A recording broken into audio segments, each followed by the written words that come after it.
Hi everyone, my name's Sandy Abbey and I'm a missionary of the Sacred Heart. I joined the MSCs at the start of 2009, starting my pre-novitiate, and I've been with the MSCs now for 4.5 years. I think a lot of people, when they join religious life, they talk about having a different reason for staying than the reason that they initially joined, and I'm not quite sure if that's true in my case, because I think when I look back on when I first joined, I think I very much joined on, you could say, nothing more than a hunch. I just had a funny feeling that God was calling me to just to have a go, basically, to have a go at religious life. Before I joined, I studied civil engineering at the university right over my shoulder here, as you can see, and was a parishioner at Randwick Parish. But despite having this hunch, I guess I really didn't want to do it, and I looked this way and that way and every other direction, and was hoping that God would find someone else to do something like that, so I could get on and do the things I wanted to do. But despite how much I thought that, the hunch just never went away. And then in 2008 I went to World Youth Day in Sydney, and of course the final mass was held just to next to the race course at Randwick race course, next to UNSW. You can edit that bit out. and while I was at World Youth Day, I just looked around at all these young religious from all over the world, and I just thought to myself, if they've got the same call in them as I feel I've got in me, why do they have the guts to give it a go, and I don't? And as I searched myself for an answer to that question, it dawned on me that I just didn't have a half-decent answer to it.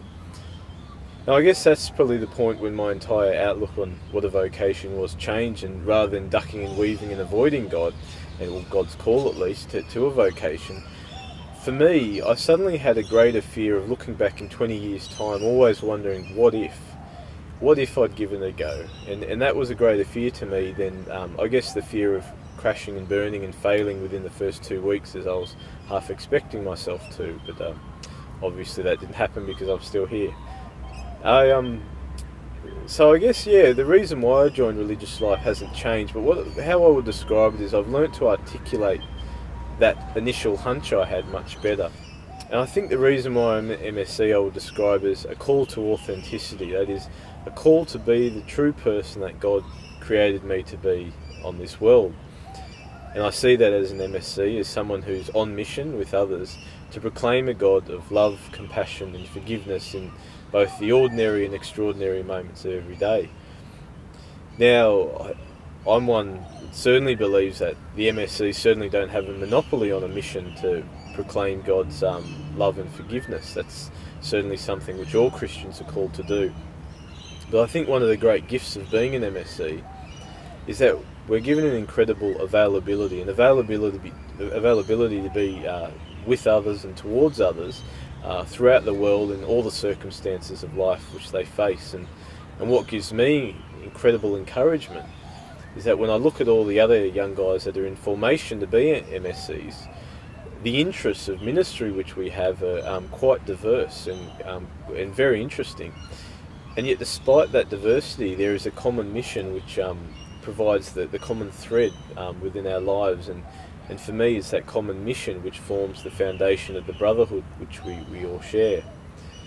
But if I just think of some of my own experience of what I found exciting to be in MSC, it's certainly just being with people in the simple, most ordinary moments of people's lives. For example, driving a Borders bus and picking them up from here and driving them there, and just really simple things like that really gives me a sense of just being present towards others. If I was to leave, offer 3 points of advice on vocations, the first one would be that no matter what your vocation is in life, to really just try to listen to that call of authenticity to be the person which God wants you to be.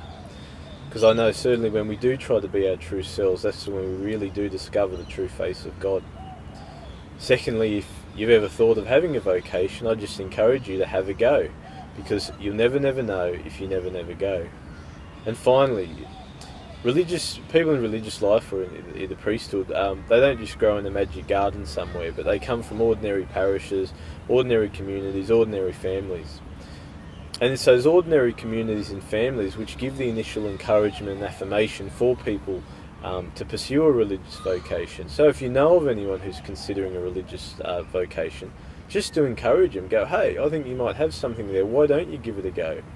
Because I really do think that we are the Christ to each other, and it's through being the Christ to each other that we offer that affirmation which some people, certainly I did, desperately needed at times.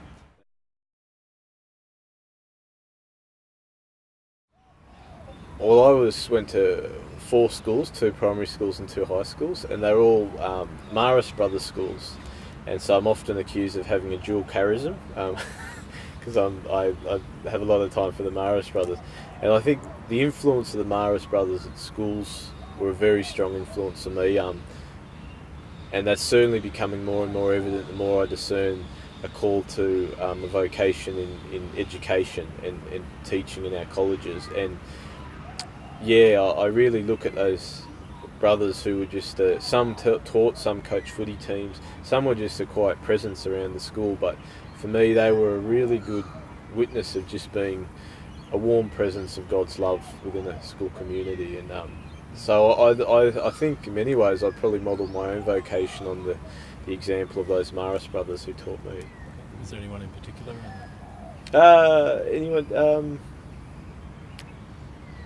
One guy, Brother Fingal, who died in my final year, he was my cricket coach and rugby coach, and he was quite elderly by then, and he was in semi-retirement, but he still loved his cricket and rugby, so he still coached, and he was one of those guys that was just a quiet presence around the place. And he didn't need to say anything to be who he was. He just was, and it was.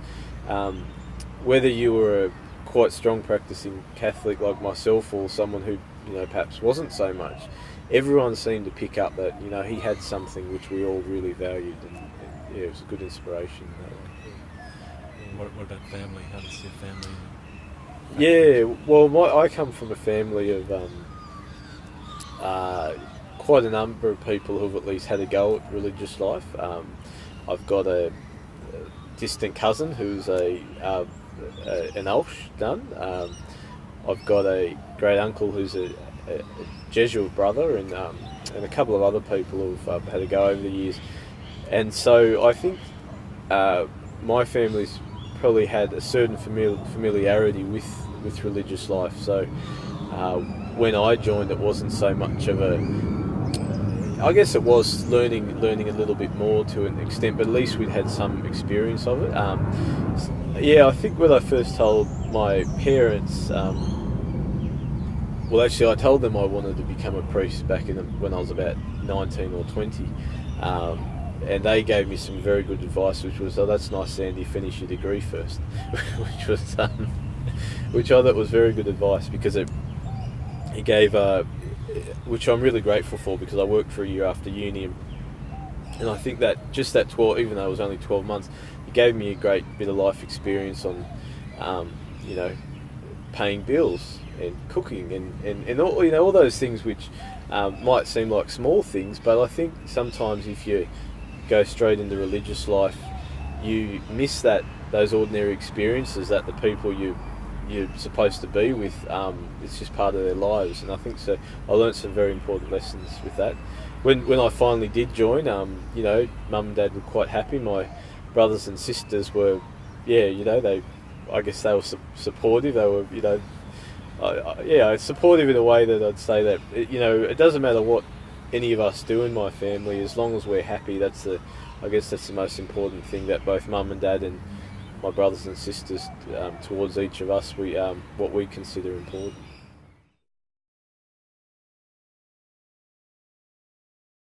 Yeah, I was drawn to the MSCs in a strange way, because I'd never heard of the MSCs until I went to UNSW, and I met Father Tan Nguyen, who was the chaplain there at the time. And it was in about my third year uni, I got just a random email off Tan saying there's a discernment weekend at Douglas Park called "What's a Life For?" And I'm like, oh, that's nice. I thought of going to it, and I didn't go because I actually wanted to be a priest or I wanted to join religious life or I wanted to do anything like that. I was really more struck by the title "What's a Life For?" And I was at an age when I was 21 and very disillusioned with where I was going in the world and what was going to happen, and I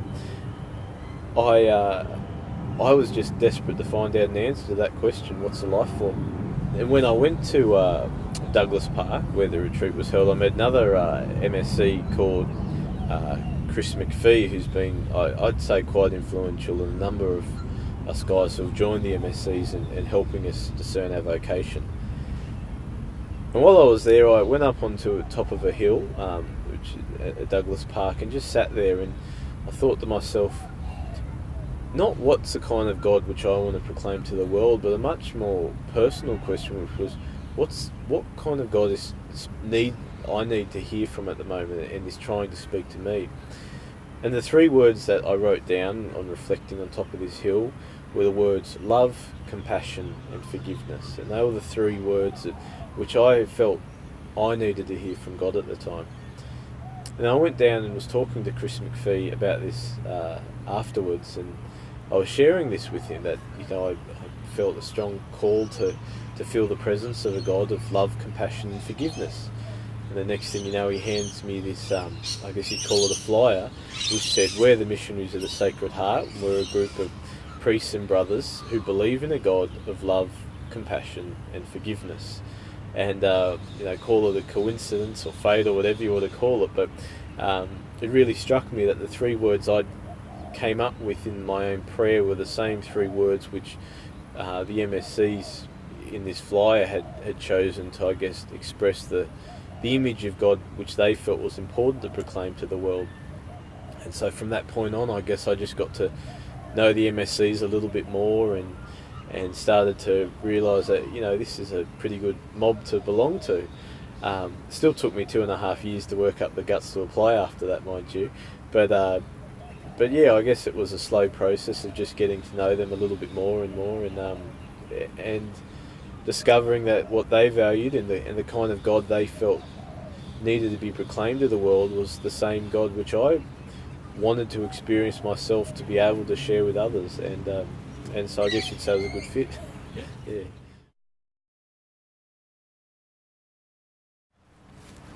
Because I'm a student currently studying at the moment, for me the question of daily life is an interesting question, because daily life for me is often sitting at a desk writing essays. But if I was to, I guess, draw on that not as a permanent experience of what it's like being MSc, but look at, say, what I experience on a daily life when I'm out having pastoral experience, there's great joys in it. I want to go into education and work in our colleges, and for me, I get a great joy out of being available to others. Just recently, I was at Monterey College for a week, and I'd been there before, so I'd already built up a bit of a relationship with the staff and students, and to drive the boarders bus and be there for them, to supervise study and be able to say a supportive word to someone, about something they may have done that day, which I thought was really good. To be able to sit down with teachers and be a presence to them, and just be a listening ear more than anything else to them on what's going on in their lives. And what I find valuable isn't anything extraordinary, but just all those kind of little things throughout a day in a school environment. Even when I was at Downlands, I was helping coach 13B's rugby, and I got great joy out of that. And so it's nothing highly spiritual or anything, but just really in there, getting amongst it in people's lives. I guess this is where it is. Yeah.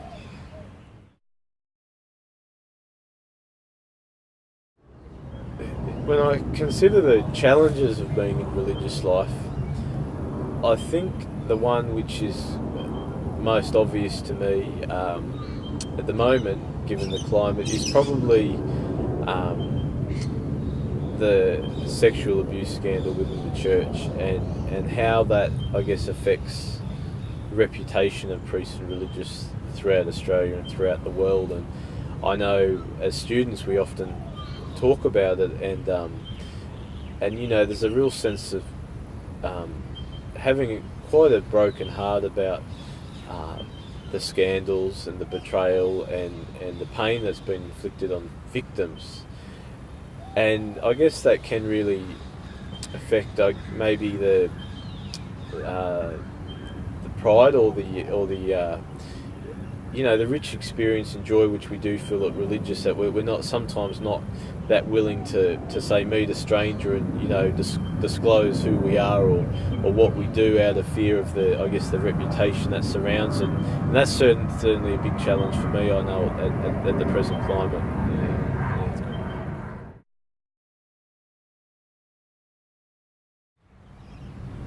When I think of who Jesus is to me, it's changed quite a bit throughout the last couple of years.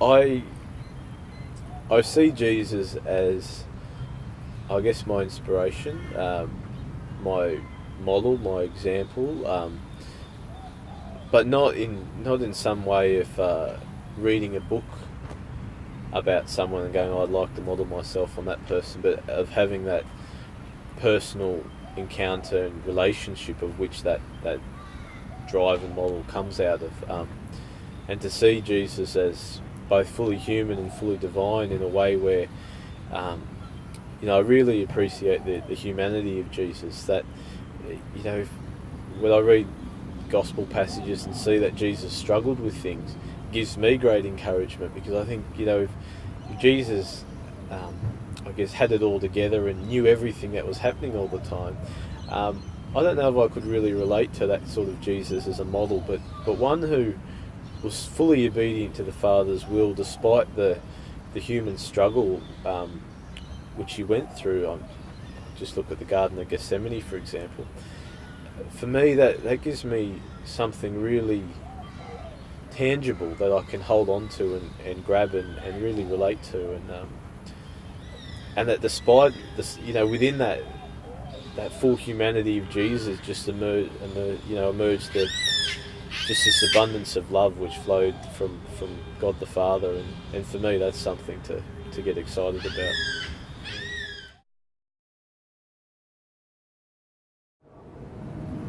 There's lots of reasons why I would say someone should become an MSc. I'll try to restrict it to a few. The first one is, I think there's a real authentic sense of humanity within the MSCs, which I think comes through a sense of experiencing the humanity of Jesus.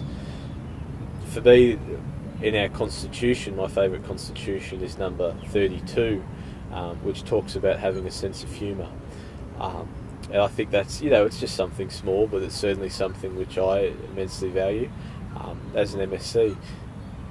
As far as the opportunities to be the person you want to be in the world as an MSc, I find it very encouraging that I look at the various ministries that we're in, and because we're not an order that, I guess, was started for a particular ministry, such as hospitals or schools or whatnot, there's a real freedom as an order in that to really just listen to where the Spirit is calling us to. And that's in a variety of areas. So at the moment, you know, we've got guys in prison chaplaincies, in parishes, of course, in schools. We've got a movie reviewer. We've got guys who are composers, really bringing something of the expression of religious experience through music to the world, which is a just great way to proclaim God's love. So there's all these various variety of ministries, yet despite that we've got this common thread of the one mission to be on earth the heart of God, and to proclaim that heart of God and God's love, compassion, forgiveness, not necessarily through the words we say, but just through the people that we are in the world. And for me, that's something I find incredibly encouraging.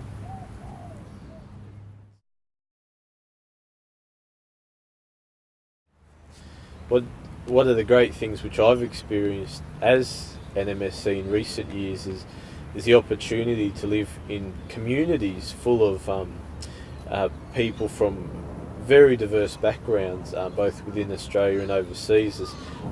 I've gone from someone who grew up in central west New South Wales in a town which probably wasn't the most multicultural part of the world, to living in a community in Melbourne where I live with two students from PNG, one from Fiji, one from Singapore, and two that were born in Vietnam and then moved to Australia, and of course myself and another guy who were born and bred here in Australia. And it certainly makes it interesting at meal times, because you never eat the same meal 2 nights in a row, which is good. So and I think that's certainly just a personal experience of mine, which I've got out of it, which I don't know if I would have got out of living life, not in religious life, I guess. Yeah. I think the word missionary has taken on a very different meaning to what it meant in earlier years. Of course, it's traditional understanding was sort of the understanding of ad gentes, to the understanding to go to foreign lands and to spread the gospel to the four corners of the world. And these days, I think particularly in Australia, the mission no longer, well, it's still overseas, but it's very much here in our own backyard. A lot of people ask me, do you want to go to PNG or Fiji or somewhere to work later? And I'm like, well, maybe, but I really see the mission here in Australia. If I just look at schools, for example, I was recently out at Monterey College, and the college there has a student population which is made up of only about 46% Catholics. And I think it's a great example of just showing the immense asset and infrastructure asset, but also cultural asset, which schools have in what I consider to be the greatest evangelical tool the Catholic Church has, is our education system here. And that doesn't necessarily mean, expecting that Year 7s might start as 46% Catholic and we want them at 98% Catholic by the time they get to Year 12. Nothing like that at all. But more looking at the fact that the reason these people are sending their kids to our colleges is because they see something in it which they value. They see a particular spirituality, a particular culture, which they go, hang on, I want that for my kids. So they send them there. And I think it's in those ways of helping provide that spirituality of the heart within our colleges, which I see as a great missionary initiative for MSCs going into the future.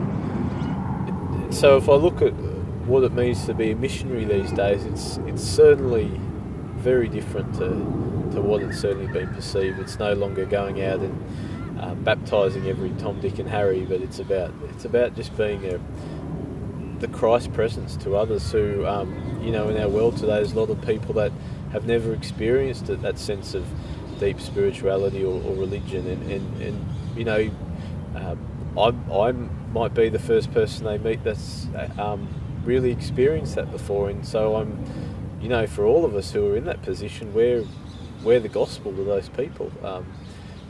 St. Francis used to always say, his great line is, you should preach the gospel every day, and if necessary, use words. And I think another one of his is, you may be the only gospel that people will hear today.